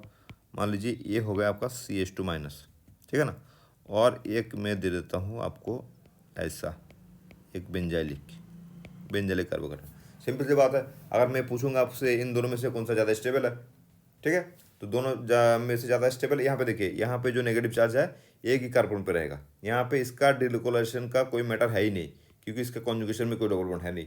लेकिन इसका क्या, इसका इधर मतलब if this push in this bond, यहाँ पे क्या करेगा, ये उठ के इधर आ जाएगा। क्लियर? तो ये बना आपका डबल बॉन्ड और ये माइनस, और सिमिलरली ये फिर पुश देयर एंड ये इधर आ जाएगा। फिर से क्या होगा, नंबर ऑफ कैनोनिकल स्ट्रक्चर ऐसा चलता रहेगा। ओके, जब तक कि फिर ओरिजिनल इस स्ट्रक्चर पर ना आ जाए, ऐसा करके चलेगा। तो इसका क्या हो जाएगा, ये नेगेटिव चार्ज काफ़ी सारे स्ट्रक्चर में बांट रहा है, उसका मतलब नंबर ऑफ कैनोनिकल स्ट्रक्चर ज़्यादा हो रहा है, या फिर उसका मतलब ये हो रहा है कि ये कंपाउंड ज़्यादा स्टेबल है। तो इन दोनों में अगर कंपेयर करेंगे, which one is more stable, obviously this compound is much more stable then this compound. Okay, तो ये एक फंडा हो गया। लेकिन फिलहाल बस एक बात ये है कि कार्बोकेटायन में इन टर्म्स ऑफ, अगर कोई भी मतलब कार्बोकेटायन या कार्बन आयन का कंपेरिजन करेंगे इन टर्म्स ऑफ डिग्री, अगर डिग्री अगर हेल्प करता है उसको स्टेबिलिटी या फिर डिस्टेबल मतलब अनस्टेबिलिटी को एक्सप्लेन करने का, तो एक चीज़ याद रख लीजिएगा, 1 डिग्री कार्बोकेटायन, ओके, ये लेस स्टेबल है than 2 degree carbocation, which is less stable than 3 degree carbocation. अगर ये एनायन का बात आए, फिर तो 1 डिग्री कार्बन आयन ज़्यादा स्टेबल है देन 2 डिग्री देन 3 डिग्री, ठीक है, in for the stability of carbon ion. लेकिन पिछले एग्जाम्पल में, इस एग्जाम्पल आपको क्या दिखाया, देखिए ये भी 1 डिग्री कार्बोकेटायन है, एनायन है, ये भी 1 डिग्री कार्बन एनायन है। तो यहाँ पे क्या हो रहा है, कार्बोकेटायन जो रिजल्ट दे रहा है, कार्बन आयन उसका उल्टा रिजल्ट दे रहा है। उसका मतलब ये नहीं कि हर एक एग्जाम्पल पे का एक आपको कार्बोकेटायन का पता है तो कार्बन आयन उसका उल्टा कर दे, ऐसा नहीं है, ठीक है ना। अगर वही दोनों एग्जाम्पल अगर इन टर्म्स ऑफ डिग्री पे अगर उसका आंसर आ रहा है तो उल्टा होगा, लेकिन अगर डिग्री पे उसका आंसर नहीं आ रहा है तो भाई केस अलग होगा, तो आपको अलग से उसको देखना पड़ेगा। जैसे वो वाला आपको दिखाया, सिमिलरली अगर ऐसे आपको पूछता कि भाई ये कार्बोकेटायन और ये एक कार्बोकेटायन है, इन दोनों कार्बोकेटायन का आप कंपेयर करो और मुझे बताओ कौन सा स्टेबल है। तो अगर आपको ऐसे पता है कि भाई इसमें जितना गया जैसे ट्रेंड था उसका उल्टा होगा, क्योंकि कार्बोनायन है, ये कार्बोकेटायन है, फिर आप होगा ही गलत। क्योंकि कार्बो एनायन का मामले में क्या था, स्टेबिलिटी ऐसा था ऑर्डर, यहाँ पे भी कार्बोकेटायन का भी स्टेबिलिटी का ऑर्डर ऐसा होगा, ठीक है ना। अगर ऐसा ऑर्डर होगा, क्यों होगा, सेम चीज़ है, मैंने क्या बताया आपको, मतलब एक शुरू में डिस्कशन का शुरू में आपको बताया कि ये जो चार्ज है ना, नेगेटिव चार्ज हो या पॉजिटिव चार्ज हो, कोई भी एलिमेंट का सिर पे ये चार्ज है, मतलब एक बोझ है, भले ही वो इलेक्ट्रो नेगेटिव एलिमेंट हो या पॉजिटिव एलिमेंट हो, कोई भी चार्ज हो, भाई charge is not a good option for any molecule, every molecule, मतलब लगभग, ठीक है ना। अब फिर से बता रहा हूँ, कोई मतलब एब्सोल्यूट स्टेटमेंट है नहीं ये ऑर्गेनिक केमिस्ट्री या फिर किसी भी केमिस्ट्री में, दो चार एक आधा एक्सेप्शनल केस तो है ही, जो मतलब चार्ज, कोई मतलब कंपाउंड ऐसे मिलेगा आपको जो चार्ज स्पीसीज रहना ही पसंद करते हैं, या फिर मतलब स्टेबल कार्बोकेटायन फॉर्म में है वो, उसको आइसोलेट किया गया, या फिर एनाइन फॉर्म में है वो, उसको आइसोलेट किया गया as a carbon ion. Otherwise these are intermediate okay, कोई भी रिएक्शन का इंटरमीडिएट है ये, मतलब कुछ भी रिएक्शन होता है तो थ्रू कार्बोकेटायन जाता है या फिर थ्रू कार्बोएनायन जाता है, ठीक है। तो इसीलिए इसको रिएक्शन इंटरमीडिएट्स बोलते हैं। लेकिन अब रिएक्शन इंटरमीडिएट्स को जनरली इसको आइसोलेट नहीं किया जाता, इसको बस क्या करता है, इसको बस कुछ और एलिमेंट जोड़ के इसके साथ कुछ और बनाया जाता है, और इनडायरेक्टली बोला जाता है कि ये इस प्रोसेस से गया है इसलिए ये बना, ठीक है ना। इसको रिएक्शन इंटरमीडिएट बोलते हैं। लेकिन कुछ कार्बोकेटायन ऐसा है जिसको आइसोलेट किया गया, and there are some carbanion which has been isolated, clear. Even कुछ कार्बिन भी है जो आइसोलेट किया गया। तो अब देखिए यहाँ पे मैंने शुरू में क्या बताया, कोई भी मतलब चार्ज है जो कि एलिमेंट पे ये बोझ है, तो ये बोझ कोई नहीं लेना भाई, एग्ज़ाम का बोझ है तो फिर कोई भी मतलब चाहेगा नहीं ना कि एग्ज़ाम मतलब बोझ बन जाए। तो यहाँ पे भी सेम है, मतलब यहाँ पे देखिए पॉजिटिव चार्ज है, यहाँ पे ये डबल बॉन्ड क्या करेगा, उल्टा रेजोनेंस होगा, ये रिंग से जाएगा आपका इलेक्ट्रॉन और जाके इस कार्बोकेटायन को सेटिस्फाई करेगा। और ये क्या होगा, पॉजिटिव चार्ज फिर इधर आ जाएगा। अब देखिए इस कार्बन पे पॉजिटिव चार्ज है तो ये इधर से पाई बॉन्ड इधर पुश करोगे और फिर इसका चार्ज का क्या होगा, वो थोड़ा सा मतलब बोझ अपने सिर पे लेगा। सिमिलरली ऐसे करके क्या करेगा, वहाँ पे देखिए यहाँ पे फैक्टर क्या था, नेगेटिव चार्ज पूरा घूम रहा था ना पूरा रिंग पे, यहाँ पे क्या होगा, पॉजिटिव चार्ज पूरा घूमेगा रिंग पे। तो इसमें भी कैनोनिकल स्ट्रक्चर सेम होगा जो कि इसमें था। क्लियर। तो फिर यहाँ पे भी देखिए इन दोनों में अगर कंपेयर करेंगे तो this one is much more stable then this. Clear हो। अभी देखिए ये अगर डिग्री, यहाँ पे भी डिग्री का मैटर नहीं है, डिग्री का मैटर नहीं है तो ट्रेंड फॉलो कर रहा है। देखिए कोई भी चीज़ ज़्यादा रट्टा रट्टा मारना है विदाउट मतलब mug up all this things, you will not able to differentiate any two example. लेकिन क्या है ना, उतना ब्लाइंडली रट्टा नहीं मारना है आपको, मतलब लॉजिक भी समझना है और साथ ही साथ आपको थोड़ा सा मतलब रिविजन भी देना है, आपका नया नया एग्जाम्पल भी थोड़ा सा मतलब एक्सप्लेन करने की कोशिश करना है। Then only will be come able to master of chemistry. Otherwise भाई ऑर्गेनिक केमिस्ट्री जो है ना थोड़ा सा परेशान करता है जनरली। ओके, तो हम थोड़ा सा कोशिश कर रहे हैं आपको थोड़ा सा, मैं जैसे मतलब समझा इससे पहले ड्यूरिंग माई स्टूडेंट लाइफ आपको समझने में। बाकी तो खैर ठीक है, देखेंगे। थोड़ा सा आपका अगर डाउट होगा तो आप मुझे पूछना कमेंट सेक्शन में। I will try to discuss specifically on that example और on that angle to differentiate any 2 or 3 molecules, और उसमें थोड़ा सा क्लैरिटी और ज़्यादा बढ़ेगा। देखिए हो गया ये हो गया, यहाँ तक था हमारा कार्बोनाइन। ओके, ज़्यादा कुछ मैं बोल नहीं रहा हूँ क्योंकि जब जब हमारे पास क्या करे मतलब एक एक एग्जाम्पल आता रहेगा ना, तब तो हम वो डिस्कस करते रहेंगे, वो शायद बेटर रहेगा। ओके, चलिए एक दो एग्जाम्पल कंपैरिजन कर लेते हैं ना तो फिर अच्छा रहेगा। चलिए पिछले जो कार्बोकार्बन का लेक्चर में मैंने एक एग्जाम्पल आपसे पूछा था, दो एग्जाम्पल एक एग्जाम्पल कंपैरिजन दिया था, एक्चुअली पूछा था वो दोनों में से कौन सा ज़्यादा स्टेबल है मुझे आप बताइए। तो वो पहले मैं डिस्कस कर लेता हूँ, उसके बाद हम कुछ एग्जाम्पल ऑफ कार्बोनाइन हम देंगे आपको कंपेयर करने के लिए। And what are the factor which are differentiating the compound, वो थोड़ा सा डिस्कस कर लेंगे। तो ये कार्बोकेटाइन का जो था वो स्टेबिलिटी में हम बस पूछे थे आपको, इस तरह का एक कंपाउंड था, दिस एंड दिस। ओके, इन दोनों का कंपेरिजन पूछे थे हम। लेकिन खैर दुख की बात है किसी ने शायद देखा नहीं होगा या फिर किसी ने कमेंट में बताया भी नहीं। कोई बात नहीं, हम कर लेते हैं डिस्कशन यहाँ पे मामला ऐसा है ना, जैसे भी ये साइक्लोप्रोपेन वाला रिंग आपके कोई भी कार्बन के साथ अटैच होगा तो ये वाला रिंग जो है ना ये बहुत स्ट्रेन पे रहता है। तो स्ट्रेन नहीं क्या, ये स्ट्रेन पे रहेगा तो ये चाहेगा कि ये डबल बॉन्ड ब्रेक होने में ज़्यादा, जाहिर सी बात है इसको अगर ज़बरदस्ती बंद के रखा है तो ये तो खुलने की कोशिश करेगा ना। तो ये क्या करेगा, ये इधर से रिमूव होने की कोशिश करेगा, कोशिश करके यानी क्या, ये अगर रिमूव हो गया तो कैसे करेगा, रिमूव होगा कैसे, रिमूव इधर से ब्रेक कैसे होगा। मान लीजिए ये ऐसे खुल गया तो कैसे दिखेगा ये,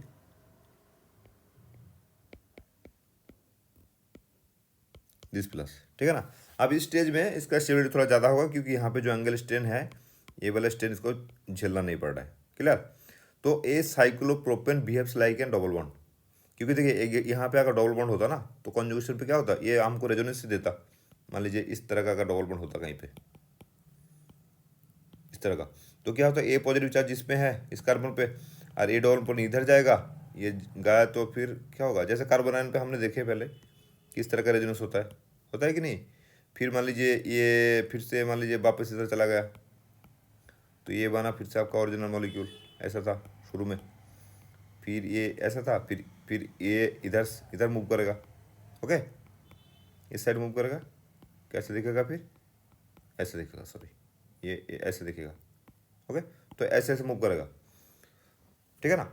अब ये सेम चीज़ें होगा आपका इस मॉलिक्यूल पे भी, क्योंकि ये जो साइक्लोप्रोपेन रिंग है ये रिंग इतना मतलब क्या बोलते हैं स्ट्रेन पे रहता है कि ये इस behave like double bond.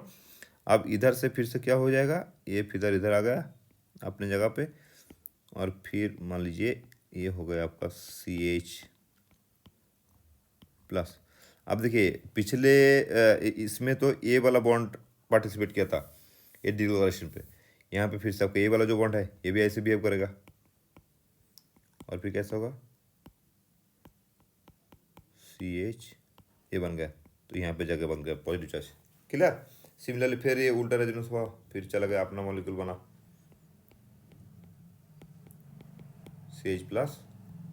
Similarly अब नेक्स्ट क्या होगा, नेक्स्ट ये होगा ना, ये वाला इस साइड का साइक्लोप्रोपेन तो अभी भी रेजोनेंस में हिस्सा लिया ही नहीं। सो अब समझ रहे हो कितना नंबर ऑफ कैनोनिकल स्ट्रक्चर बन रहा है। ये एक बन गया, दो, तीन तो बन गया इसके लिए, फिर ये भी बनेगा दो, तो 5 कैनोनिकल स्ट्रक्चर बन जाएगा।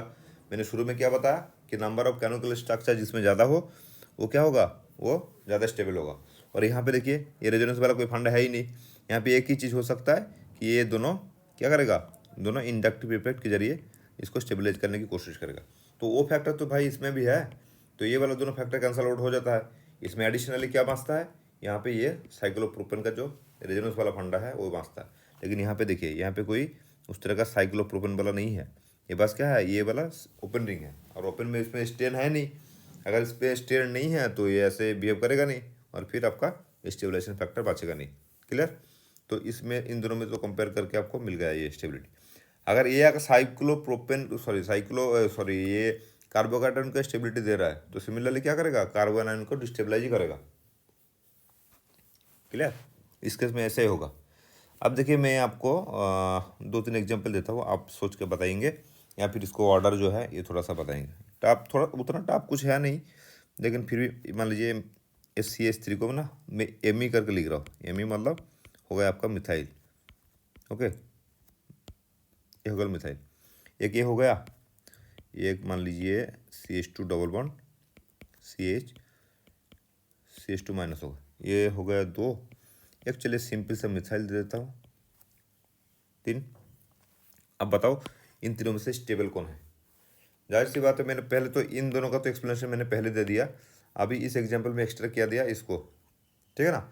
इन दोनों में से हमको पता ही है कि ये भाई ज़्यादा अनस्टेबल है than this. Okay, because of the degree of carbon ion, है कि नहीं।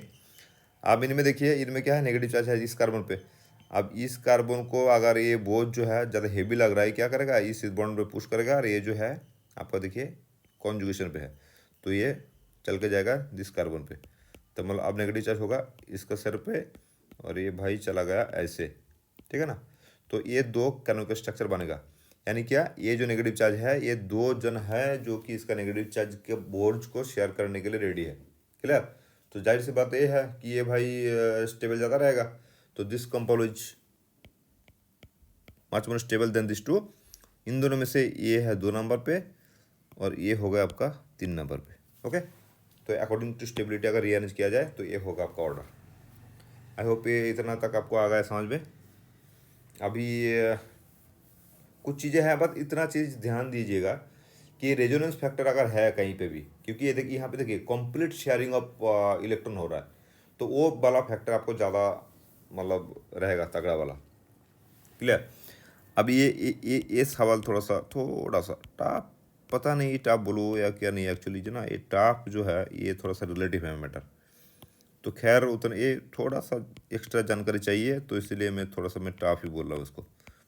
अब इन दोनों को आपको कंपेयर किया जाए तो आप मुझे बताइए, ये दोनों नेगेटिव चार्ज में के लिए कौन सा ज़्यादा स्टेबिलिटी, मतलब कौन सा कंपाउंड ज़्यादा स्टेबल होगा।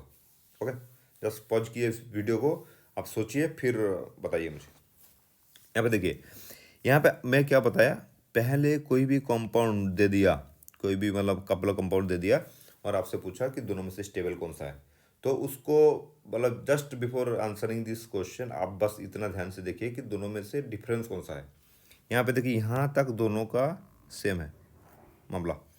अब बचा क्या है, यहाँ पे OET है, यहाँ पे CH3 है। ठीक है। अब ये क्या करता है, देखिए नेगेटिव चार्ज की स्टेबिलिटी कैसे हम एक्सप्लेन करेंगे कि ये नेगेटिव चार्ज हम दिख रहा है, ये नेगेटिव चार्ज, उसके बाद सिंगल बॉन्ड, उसके बाद डबल बॉन्ड, उसका मतलब एक सुंदर सा क्या है, कॉन्जुगेशन है। मतलब ये नेगेटिव चार्ज यहाँ पे पुश करेगा, फिर ये भाई इधर जाएगा। सिमिलरली यहाँ पे भी। ओके, तो दोनों का कॉन्जुगेशन फैक्टर तो एक है। अब क्या है, तो फिर डिफरेंस क्या है OET और CH3 में। अब ये दोनों क्या करेगा, देखिए ये CH2 माइनस CO OET। अब ऑक्सीजन के ऊपर क्या है, लोन पेयर है। ये लोन पेयर क्या करेगा, ये क्या करेगा, इसका क्रॉस कॉन्जुगेशन करेगा। क्रॉस कॉन्जुगेशन यानी क्या, कोई यहाँ पे पुश किया और फिर इसको कर दे ऊपर इसके ऊपर। आप देखिए CH2 minus CO minus double bond OH, ठीक है ना। तो ये हो गया यहाँ पे प्लस, ये देखिए एक हाईली चार्ज मॉलिक्यूल, यहाँ पे नेगेटिव चार्ज, यहाँ पे नेगेटिव चार्ज, यहाँ पे पॉजिटिव चार्ज, इस तरह का स्ट्रक्चर पॉसिबल है। ओके, तो ये ऐसा कर देता है। आप देखिए एक चीज़ और भी इसमें ऐड करना था, तो ये वाला स्ट्रक्चर जो है अनस्टेबल तो है ऐसे, लेकिन फिर भी एक पॉसिबिलिटी है। और एक चीज़ ऐसा है इन दोनों में से ना, एक इसमें ये रेजोनेंस हो रहा है कहाँ पे, इस ग्रुप को हम बोलेंगे कार्बोनिल ग्रुप। अब दोनों कार्बोनिल ग्रुप है ना, ए स्टार में जो कार्बोनिल ग्रुप है ये थोड़ा इसका मतलब ये इसका थोड़ा ये नेगेटिव चार्ज खींचने वाला जो प्रॉपर्टी है ये थोड़ा कम है। कम इसलिए है क्योंकि देखिए इसका जो मतलब क्या ही बोले, ये लोन पेयर है ना इसका साइड में एडजेसेंट जो ऑक्सीजन एटम है उसके ऊपर जो लोन पेयर है, ये इनके साथ ना ऐसे मतलब नॉर्मल केस में मान लीजिए यहाँ पे जब इसको क्या बोले, मान लीजिए ये था CH3CO इथाइल एसिडेट था ये, तो इसका जो कार्बोनिल कैरेक्टर मतलब कार्बोनिल कैरेक्टर यानी क्या, इसको पॉजिटिव मतलब जिस कार्बोनिल थोड़ा सा डेल्टा पॉजिटिव रहता है, इसको नेगेटिव चार्ज खींचने का एक प्रॉपर्टी, इसी को बोलेंगे कार्बोनिल कैरेक्टर। मतलब कोई भी न्यूक्लियोफाइल है जो कि कार्बोनिल पे अटैक कर मतलब आसानी से अटैक कर पाएगा, क्योंकि ये कार्बन थोड़ा सा डेल्टा पॉजिटिव चार्ज रहता है, इसको कार्बोनिल कैरेक्टर बोलेंगे। जितना वो intensity of delta positive charge जिसका जितना ज़्यादा रहेगा उसका कार्बोनिल कैरेक्टर उतना ज़्यादा है, ऐसा बोलेंगे। तो यहाँ पे क्या कि ये जो कार्बोनिल कैरेक्टर, आप देखिए ये यहाँ पे क्या था, नेगेटिव चार्ज था। ये नेगेटिव चार्ज मतलब इसमें डिलोकलाइज कैसे होगा ज़्यादा, अगर इसका कार्बोनिल कैरेक्टर बढ़ेगा तो इसका डिलोकलाइजेशन उतनी तेज़ी से करेगा। अगर किसी रीजन के लिए इसका कार्बोनिल कैरेक्टर मान लीजिए कम हो गया, तो उस केस में क्या हो जाएगा ना, इसका जो है ये जो रेजोनेंस करने के लिए जो मतलब इसका जो पोटेंशियल चाहिए कि जितना तेज़ी से ये रेजोनेंस होगा, ये वाला फैक्टर थोड़ा सा कम हो जाएगा। अगर उसका कोई भी अलग फैक्टर में कार्बन कैरेक्टर कम हो गया तो यहाँ पे देखिए, यहाँ पे सिंपल से अगर इथाइल एसीटेट लेते हैं हम, सिंपल से इथाइल एसीटेट, ये मान लीजिए एक कंपाउंड हो गया आपका, इसको बोलेंगे हम इथाइल एसीटेट। और एक कंपाउंड और है जिसको सिंपल कंपाउंड है, ये इसका नाम है एसीटोन। ओके, यहाँ पे देखिए ये जो कार्बोनिल है ना, इसका कार्बोनिल कैरेक्टर थोड़ा सा कम इसलिए है कि इस ऑक्सीजन पे जो लोन पेयर है, ये लोन पेयर क्या होगा कि ऐसे डिलोकलाइज हो जाता है इस कार्बोनिल पे। तो अगर इस कार्बोनिल पे डिलोकलाइज हो गया तो ये इसका बनेगा स्ट्रक्चर ऐसा, ठीक है ना। तो फिर ये डिलोकलाइज होके इसका जो नेगेटिव चार्ज या फिर इलेक्ट्रॉन के साथ जो मतलब इसका रिक्वायरमेंट था ना, ये थोड़ा पूरा कर दे रहा है इसका लोन पेयर। तो इसका क्या कर रहा है, फिर इसका कार्बोनिल कैरेक्टर कम कर दे रहा है। अगर कार्बोनिल कैरेक्टर इसका कम कर दे रहा है, उसका मतलब क्या है, एडिशनली इसका ऊपर से कोई नेगेटिव चार्ज इसका रेजोनेंस ऐसे तो करेगा लेकिन उतना इंटेंसिटी दिखाएगा नहीं करने का, ठीक है ना। कोई भी लोन पेयर अलग से बाहर से हो या फिर नेगेटिव चार्ज हो, इसके साथ उतना मतलब अच्छे से डिलोकलाइज होगा नहीं। ऐसे डिलोकलाइज होगा बट उतना नहीं होगा जितना, अगर ये फैक्टर ना होता तो जितना होता उतना नहीं होगा, ठीक है। देखिए एक एग्जांपल देख लेते तो फिर पता चल जाएगा। यहाँ पे क्या है, देखिए इस कंपाउंड को बोलेंगे हम एसीटोन। अब एसीटोन में क्या है, उस टाइप का फैक्टर है नहीं। यहाँ पे क्या है, CH3। अब CH3 ग्रुप में कोई लोन पेयर है नहीं, तो ये लोन पेयर कोई है नहीं, तो इसका ऊपर से डिलोकलाइजेशन का कोई फैक्टर है नहीं, तो इसका जो कार्बोनिल कैरेक्टर है ये इंटैक्ट है। तो यहाँ पे अगर मान लीजिए कोई अगर एक स्ट्रांग बेस यहाँ से एक प्रोटॉन लेके इसको CH2 माइनस कर दिया, फिर ये जो नेगेटिव चार्ज बना ये स्ट्रांगली डिलोकलाइज होगा थ्रू दिस कार्बोनिल ग्रुप, ठीक है। तो ये जो कार्बोनिल ग्रुप है ये थोड़ा सा ज़्यादा स्टेबलाइज करेगा ये नेगेटिव चार्ज को, लेकिन एस्टर का जो कार्बोनिल ग्रुप है ये उतना स्टेबलाइज नहीं कर पाएगा, बिकॉज एस्टर का कार्बोनिल कैरेक्टर ये OET जो ग्रुप है इसको क्या कर रहा है, कम कर रहा है, समझ गया। तो ये फंडा ये है। तो इन दोनों में से अगर कंपेयर करेंगे कौन सा ज़्यादा स्टेबल है नेगेटिव चार्ज, तो डेफिनेटली कौन सा होगा, जो प्योर कार्बोनिल है उसी का होगा, ठीक है ना। एस्टर वाला कार्बोनिल कम स्टेबल होगा उसका, क्योंकि ये जो नेगेटिव चार्ज है कार्बोनिल से तो डिलोकलाइज होगा ये, लेकिन उतना स्ट्रांगली नहीं होगा जितना इस मोइट पे होगा। तो इतना आई होप अपने समझ गए होंगे इतना, ठीक है। 2-4 एग्जाम्पल ऐसे देखेंगे तो और मतलब मामला और पता लग जाएगा। क्लियर हो गया, ठीक है।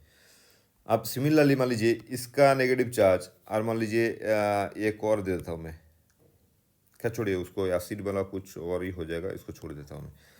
तीनों का जब कार्बोनिल कैरेक्टर कंपेयर करेंगे ना उसका भी एक कंपेरिजन है टेबल, तो वो भी देखेंगे बाद में। अभी ये छोटा मोटा ही समझ लेते हैं थोड़ा सा, ओके। तो मान लीजिए और एक रेजोनेंस है,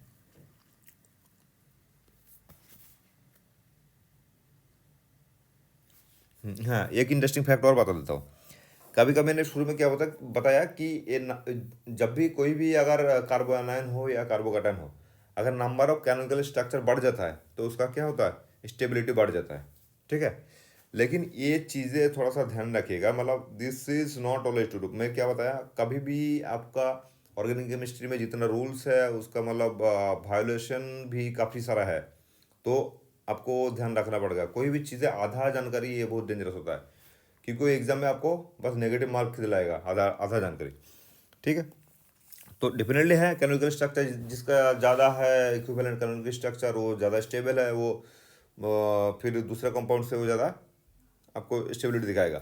लेकिन मान लीजिए कंपाउंड दोनों इंटरली डिफरेंट है। मान लीजिए ये एक हो गया कंपाउंड और दूसरा एक कंपाउंड आपको वही दे दिया जो मैं पिछले एग्जाम्पल में पूछा था आपको, COAT। मैं आपको बस पूछ रहा हूँ इन दोनों को कंपेयर करो। फिर आप कैसे करेंगे कंपेयर, मैंने क्या बताया शुरू में, आपको दिखना है कि what is the difference between this two. अब देखिए यहाँ पे भी CH2 माइनस मतलब 1 डिग्री कार्बो एनायन, यहाँ पे भी CH2 माइनस यानी कि 1 डिग्री कार्बो एनायन। अभी दोनों में से डिफरेंस क्या है कि डिफरेंस बस इतना है कि इसके साथ pH अटैच है, इसके साथ एक एस्टर ग्रुप अटैच है। अब आपको फिर दिमाग में इतना आ सकता है एग्जाम हॉल में, अगर इस एग्जाम्पल को पहले से आपने स्टडी नहीं किया तो आपको लगेगा भाई इसमें तो pH है और ये तो पूरा एकदम इसके साथ क्या करता है। हमने तो देखा है कि ये एकदम तकड़ा रेजोनेंस होता है इसके साथ, और फिर रेजोनेंस होने के बाद ऐसा कैनोनिकल स्ट्रक्चर बनता है। इसमें कितना बना, हम पूरा का पूरा एक बार करके देख लेते हैं, ठीक है ना। ये माइनस इधर जाएगा, फिर this minus will push there and the double bond will come up with this carbon, ऐसा बना, और फिर ये इधर अटैक करेगा and this will come here.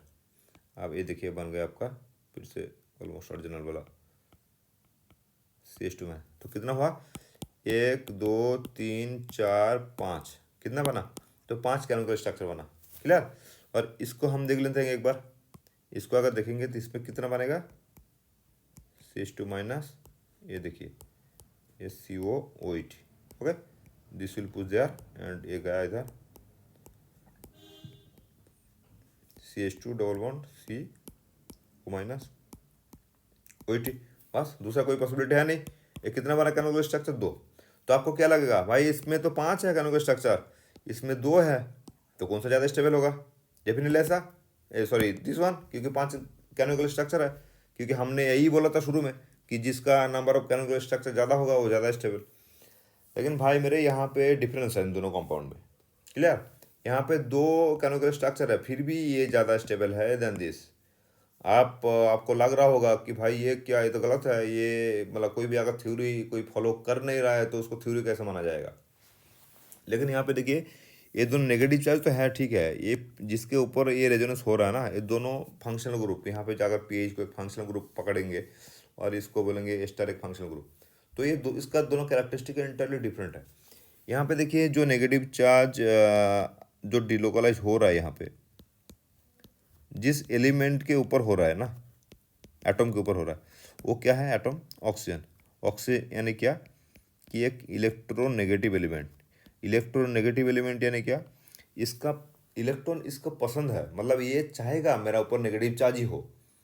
तो अगर कोई भी एटम के ऊपर कोई भी चार्ज अगर कुछ पसंद करेंगे तो कोई अगर पॉजिटिव इलेक्ट्रो पॉजिटिव एलिमेंट है तो वो खुद उसके ऊपर इलेक्ट्रो पॉजिटिव चार्ज पसंद करेंगे, अगर वो इलेक्ट्रोनेगेटिव एलिमेंट है तो वो उसके ऊपर नेगेटिव चार्ज पसंद करेंगे।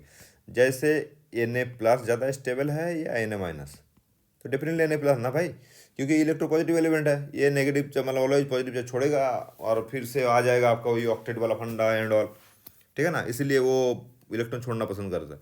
सिमिलरली ऑक्सीजन भी वही हाल है, इसका भी ये नेगेटिव चार्ज पसंद करता है क्योंकि इलेक्ट्रोनेगेटिव एलिमेंट है, to get that octet and all, ऐसा कुछ फंडा है, या फिर मतलब ऐसे भी मान लीजिए इलेक्ट्रोनेगेटिव एलिमेंट है। आप देखिए यहाँ पे जो बेंजीन रिंग पे जो था ना जिसके ऊपर आपका वो रेजोनेंस हो रहा था, वो सारे के सारे था कार्बन। अब कार्बन बन जाता वो मतलब वो बीच वाला एलिमेंट जो कि ना पॉजिटिव चार्ज पसंद करता है ना कि नेगेटिव चार्ज पसंद करता है। लेकिन इसका ये नेगेटिव चार्ज पसंद है, तो ये चाहेगा कि भाई तुम्हारा जो बोझ है ये मुझे दे दो, और मैं ऐसा मतलब अगर ये दोनों कैनोनिकल स्ट्रक्चर का अगर कंट्रीब्यूशन देखेंगे ना, तो इन दोनों में से ये वाला स्ट्रक्चर आपको लगेगा 70% रहेगा और ये रहेगा आपका 30%, लगभग ये फिगर एग्जैक्टली मुझे पता नहीं, लेकिन मोर देन 50% तो इस फॉर्म में रहेगा रदर देन दिस फॉर्म, क्योंकि इस एटम को चाहिए नेगेटिव चार्ज। क्लियर। और ये कार्बोनिल का रेजोनेंस इतना तगड़ा है, मतलब इस फॉर्म में ये रहना इतना पसंद करता है कि इसको इस कार्बन के ऊपर नेगेटिव चार्ज ये रहने ही नहीं देगा, मतलब ये ऑलवेज इस फॉर्म में रहना पसंद करेगा। क्लियर। लेकिन एक इस मॉलिक्यूल के लिए ऐसा फंडा है नहीं। तो इस केस में अगर दोनों में के नंबर ऑफ केमिकल स्ट्रक्चर में आपको मतलब एक कंपेरिजन आप नहीं कर सकते, तो उस केस के लिए आपको बेसिक जानकारी की ज़रूरत है कि कोई भी कार्बोनिल के ऊपर अगर रेजोनेंस हुआ तो उस केस में आपका ज़्यादा स्टेबल हो जाएगा। तो नॉर्मल ऐसे वाला पीएच वाला मैटर वहाँ पे रहेगा नहीं। क्लियर। ओके।